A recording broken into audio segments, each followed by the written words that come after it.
السلام علیکم ورحمۃ اللہ وبرکاتہ۔ بسم اللہ الرحمن الرحیم۔ جلیل القدر تابعی ابن منقدر رحمۃ اللہ علیہ بیان کرتے ہیں کہ ایک مرتبہ رسول کریم صلی اللہ علیہ وسلم کے آزاد کردہ غلام حضرت سفینہ رضی اللہ تعالیٰ عنہ رومی علاقے میں لشکر کا راستہ بھول گئے تھے یا دشمن کے ہاتھوں قید کر لیے گئے۔ پھر وہ دشمن کے قبضہ سے نکل بھاگے اور اپنے لشکر کی تلاش میں لگ گئے۔ اس دوران کسی جنگل میں ان کی مٹ بھیڑ ایک بڑے شیر سے ہو گئی۔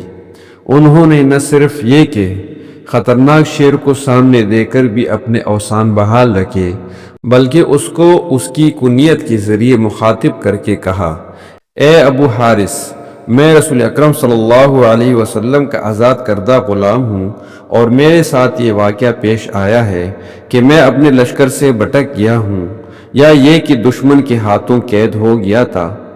اب ان کے قبضے سے نکل بھاگا ہوں اور اپنے لشکر کی تلاش میں سرگردہ ہوں۔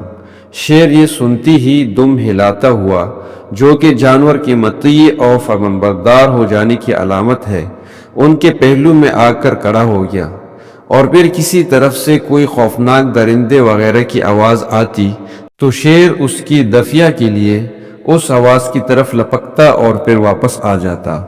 اسی طرح وہ شیر ایک محافظ اور رہبر کی مانند حضرت سفینہ رضی اللہ تعالیٰ عنہ کے پہلو با پہلو چلتا رہا، یہاں تک کہ حضرت سفینہ اپنے لشکر میں پہنچ گئے اور شیر واپس چلا گیا۔